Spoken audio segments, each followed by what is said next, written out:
The chapter picks up with a standoff at the Dongshan settlement. Faced with Chen Bai's merciless 3-minute ultimatum, and seeing no support from the crowd, the defiant student council president quickly crumbles. He begs for a chance, agreeing to comply with all the rules and accept punishment for the trouble he caused. Chen Bai accepts his surrender, imposing a 5 copper coin fine and a 1-month probationary period before leaving his subordinates to handle the rest.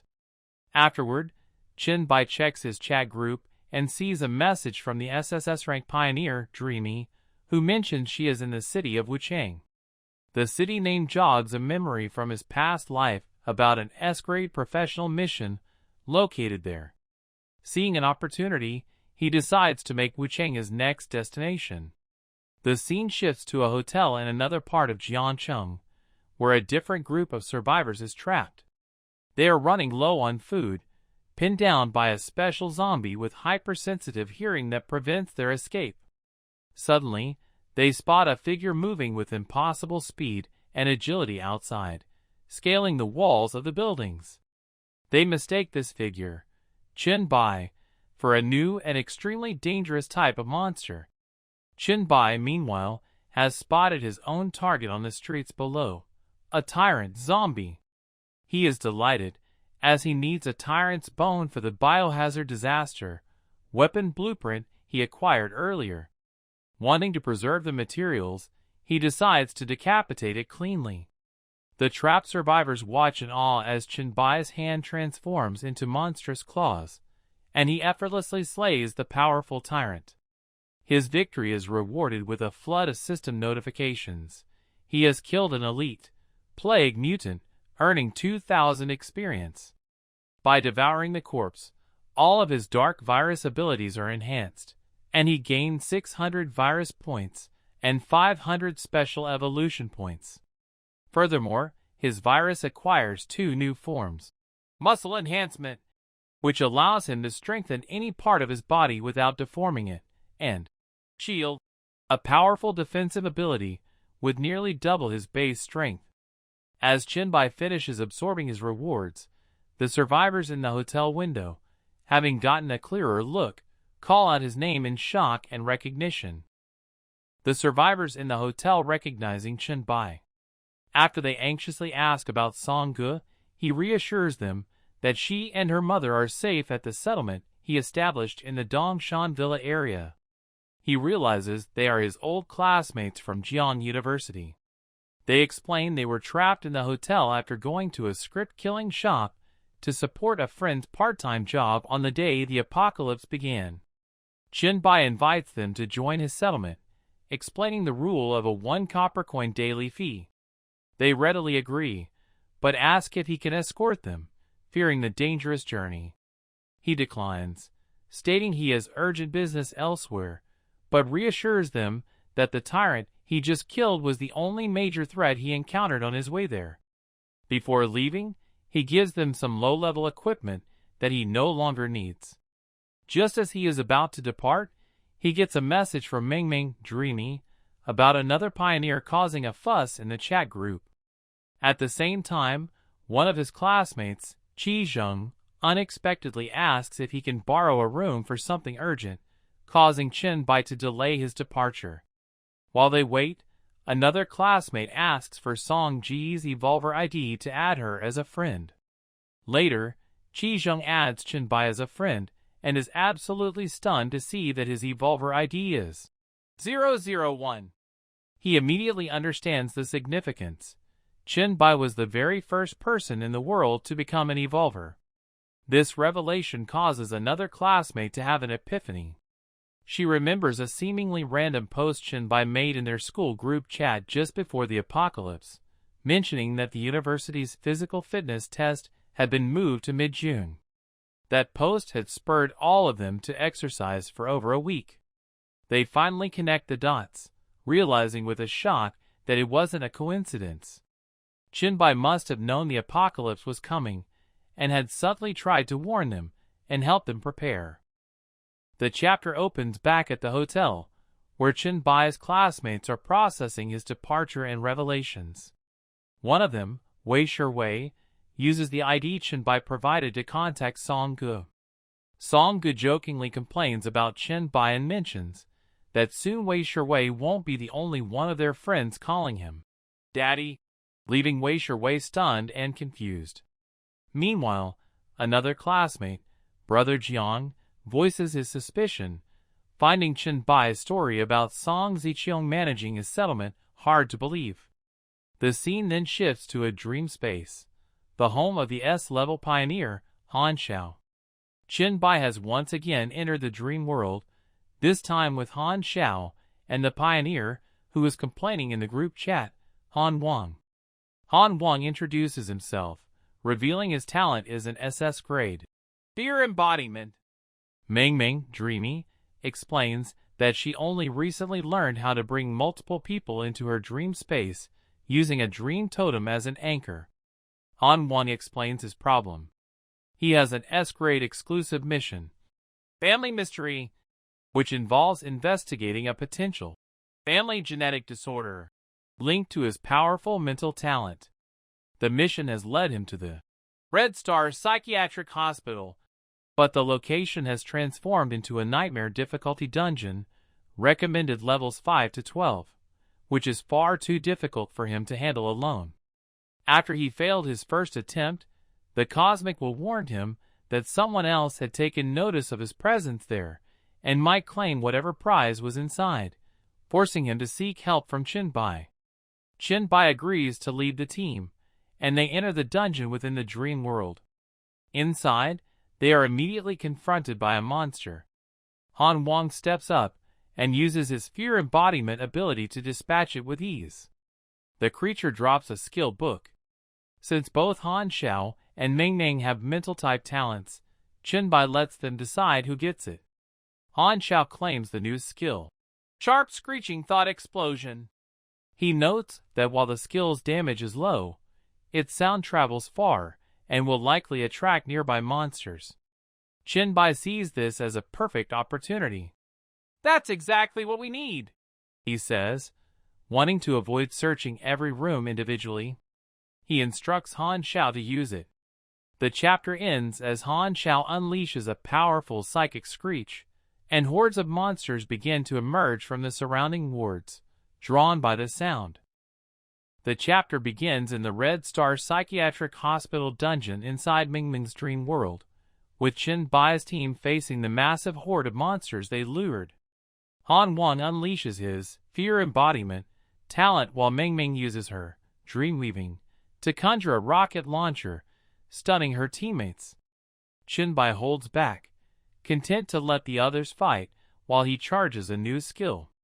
After the horde is thinned out, Chen-bai unleashes a devastating attack, wiping out the remaining monsters. He intentionally leaves two nurse mini-bosses alive and easily captures one. He then uses his memory absorption ability on her for the first time since the apocalypse began. He experiences a memory from the nurse's past. She and another nurse, Kong, are talking when Nurse Kong suddenly has a complete mental breakdown. The hospital director appears, lamenting that a crazy woman is useless as an offering to his lord and will have to be used as next month's sacrifice instead. From this memory, Chen-bai picks up on two key details, the number 16 and a demon's formation. This triggers a faint memory from his past life about an instance in this very city that was rumored to be related to summoning demons. Refocusing on the present, the team proceeds to search for clues related to Han Xiao's quest.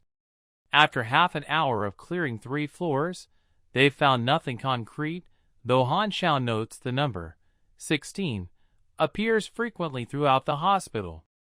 Just as Han Wang starts complaining that the instance boss is a coward, a voice echoes through the halls.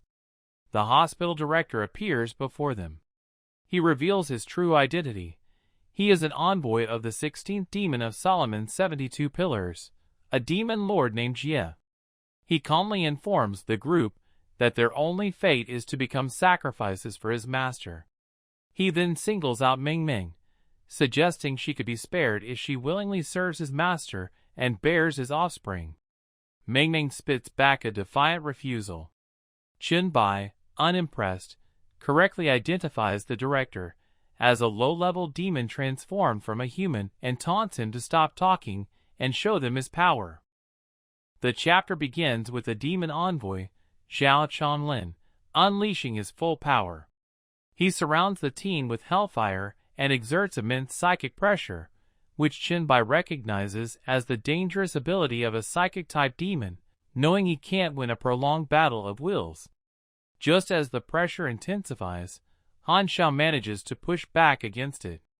The envoy is stunned, recognizing him as a descendant of the Han family, his master's own bloodline.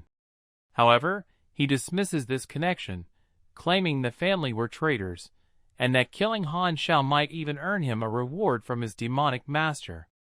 As the envoy prepares to incinerate Han Xiao, he suddenly starts sneezing uncontrollably. Bai reveals he had infected him earlier with an evolved skill, flu and pulmonary infection. He explains its devastating three-stage effect. First, it slowly debuffs all attributes and interrupts spells with sneezing. Second, it cripples all recovery abilities. And third, it causes a complete loss of the ability to breathe. Despite being a higher being, the demon envoy cannot overcome the magical disease. He collapses, choking and suffocating to death. The system awards Bai 30,000 experience for defeating the level 12 dungeon boss.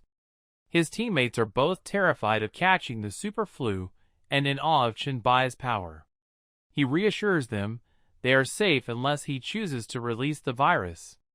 Although Bai receives the dungeon clearance notification, Han Xiao's exclusive S-rank mission, Family Mystery, is still incomplete. They deduce that the final clue must be hidden somewhere in the now cleared dungeon. Before they begin their search, Bai uploads the video of their nightmare level dungeon clearance to the Pioneer chat group, setting the viewing price at 5 copper coins and making sure to obscure his teammates' identities as they requested. The chapter ends as the team prepares to scour the hospital for the last clue to Han Xiao's quest. The chapter begins back at the hotel with Bai's former classmates. After watching his latest dungeon clearance video, a student named Li Feng remains deeply skeptical, suggesting that Bai might be a fraud who is exploiting people at a non-existent base to fuel his own power. To refute this, Wei Shuwei plays a video she just received from Song Ge. The video is a personal tour of the thriving Dongshan settlement, showcasing the formidable wall of flesh defenses, the tiered residential areas for different residents, and the general order of the community. The video provides undeniable proof that Bai's settlement is real and successful. After seeing this, another classmate, Jian Luping, tells the now embarrassed Li Feng off for his stubbornness, making it clear she has no interest in him. The scene shifts back to the dream dungeon, where Bai finishes absorbing the defeated demon envoy. He discovers the boss contained a weak devil's bloodline essence, which he chooses to expel as a consumable item rather than absorb it himself. In addition, he gains 500 evolution points and learns the boss's A-class, Hellfire, skill. The other loot includes a blueprint for a C-class armor piece called the Shepherd's Horn, and a piece of D-class equipment. Bai distributes the loot fairly. He keeps the blueprint, as he knows where to get the rare materials required, gives the D-class equipment to Han Wang, and decides the Devil's Bloodline essence should go to Han Xiao, whose talent is more compatible with it.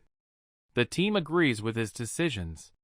With the loot sorted, they move on to the final task, finding the last clue for Han Xiao's Family Mystery mission.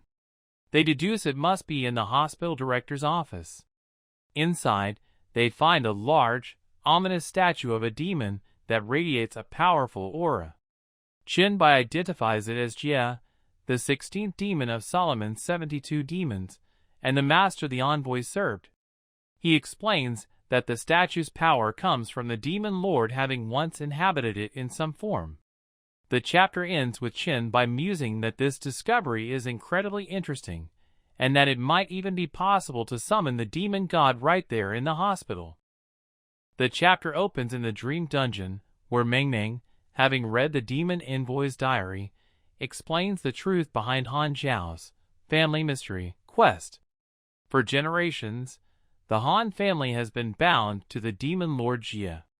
In each generation, the female of a pair of twins is destined to become Jia's bride and live out her life at the hospital. Han Zhao's father discovered this terrible secret and tried to kill his infant daughter, Han Zhao's sister, to save her from this fate. The director stopped him, and as punishment for the betrayal, the father was stripped of his bloodline, while the sister was taken away by the cult to be raised as Jia's bride. With the mystery solved, the team discovers a secret passage behind the demon statue. It leads them deep underground to a sacrificial chamber where they find the core of the Hell teleportation array. This item allows them to summon the demon lord Jia into the dungeon, though he would be restricted to level 12. Despite Han Wang's eagerness, Chin Bai vetoes the idea, explaining that the power gap between them and a true demon is immense, and they must return when they are much stronger. As they prepare to leave the dream, Han Xiao mentions that his father, who worked at a chemical plant, turned into a strange, plague zombie covered in fungus, unlike any other zombie. This detail immediately catches Chin Bai's attention, as it's a major clue for his SSS level plague cult mission. He makes a deal with Han Xiao to visit the plant when he gets to Shanghai. The scene shifts back to the real world.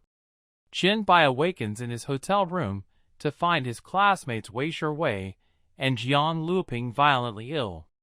He reveals he had filled the room with non-lethal viruses as a trap before he entered the dream world.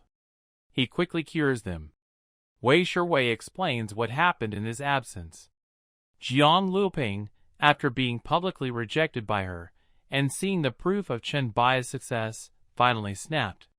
Blaming Chin Bai for all his problems, he screamed his name and charged into the room to murder him, only to fall victim to the virus trap. Wei Shiwei recounts how Jiang Luping had been a tormentor for years, threatening any girl she got close to. Filled with hatred and relief, Wei Shiwei asks what Chin Bai plans to do with the incapacitated Jiang Luping. Chin Bai says he wants to make him die with regrets. To provoke their dying tormentor, Wei Shiwei impulsively grabs and kisses a surprised Chin Bai. The chapter begins 2 days later at the Dongshan Villa. Song Ziqiang reports that Chin Bai's classmates have been safely escorted to this settlement. She also informs him that the Evolver forums are buzzing with rumors about his mysterious chat group number 001, with many speculating that its members are all pioneers. Seeing an opportunity, Chin Bai decides it's time to make the group famous to build influence and unite its expert members under his banner. The scene shifts to the outskirts of Wuchang City, where Chin Bai has located a secret dungeon from his past, the Village of the Demon Worshippers. This is the place where he first obtained his S-rank, Demon Hunter, class transfer mission. He is hit with a vivid flashback of the traumatic experience. In his previous life, he and nearly 100 other desperate survivors were lured into this dungeon by a charismatic but ruthless leader named Chen Yiqiang, known as Brother Chong. Brother Chong deliberately allowed the villagers to summon a powerful demon and then used the newcomers as cannon fodder to weaken it, mercilessly slaughtering anyone who tried to flee. Chin Bai was the only one from the fodder group to survive.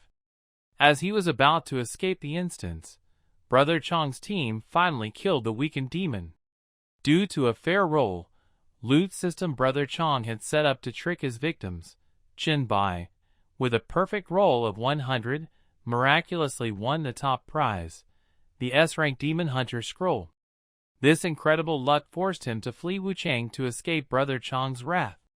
Back in the present, he enters the dungeon, surprised to find that someone has already cleared the initial part, far earlier than in his original timeline. He soon encounters the very same Chinichiang and his team on their way out. They've completed the second of 3 tasks, killing the villagers, and are leaving the final boss for another day. Chinbai politely asks if he can take over the boss, and they, seeing only a single person, readily agree. Chinbai confronts the boss, a level 11 Lesser Demon Warrior Orlando. Drawing on decades of experience as a demon hunter from his past life, he is completely calm. He knows every move, every weakness of this type of demon.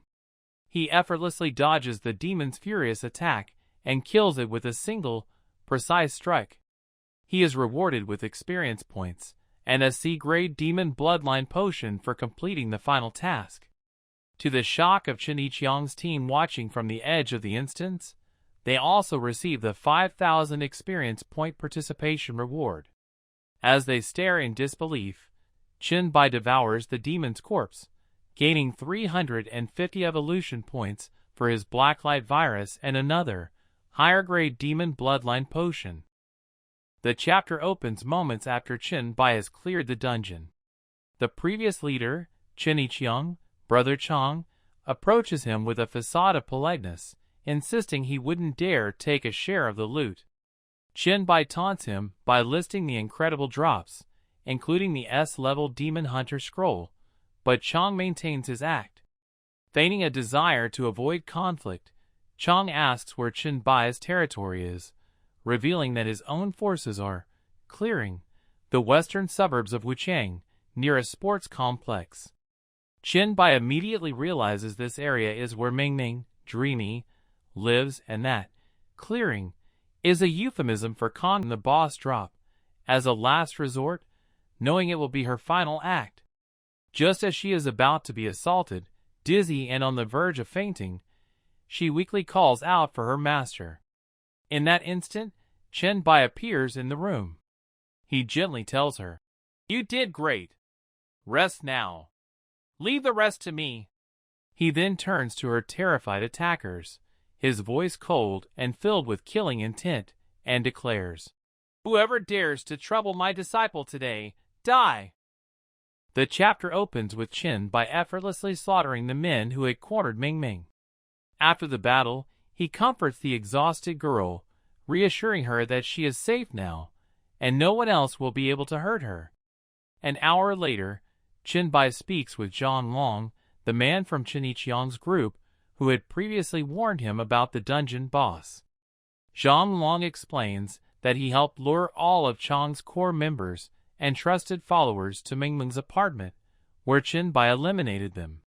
He pleads his case, revealing that he was only working for Chinichiang because the tyrant was holding his family hostage, forcing him to use his A-rank detection talent, True Sight, for his evil purposes. Seeing his useful talent and decent character, Chinbai offers him a place in his organization. Zhang Long gratefully accepts, but expresses concern for the many other families enslaved in Chang's stronghold. Chinbai agrees to take them all in. He gives Zhang Long a strength-enhancing potion and instructs him to remain in Wuchang for the time being, to stabilize the local situation and build a foundation. Once that is done, Zhang Long can decide whether to move everyone to Jiancheng or develop his own faction in Wuchang. After Zhang Long leaves, Chinbai checks his personal warehouse and notices that the mysterious mask he found in the incinerator dungeon has changed. By moving items around, he discovers that the mask seems to be reacting to the demon bloodline potions he acquired. Intrigued, he deduces that the mask wants to consume the potions. Deciding the inferior bloodlines are useless to him anyway, he feeds them all to the mask. After devouring the potions, the mask expels a single, new item. It's a purified and significantly stronger demon bloodline potion. Chinbai has a moment of profound realization. The mask can consume and upgrade demon bloodline potions. Combined with the Village of the Demon Worshippers dungeon, which he can now use as a farm for demonic materials, he understands he has just discovered a method to create an endless supply of high-level demon bloodline essence, a truly game-changing advantage.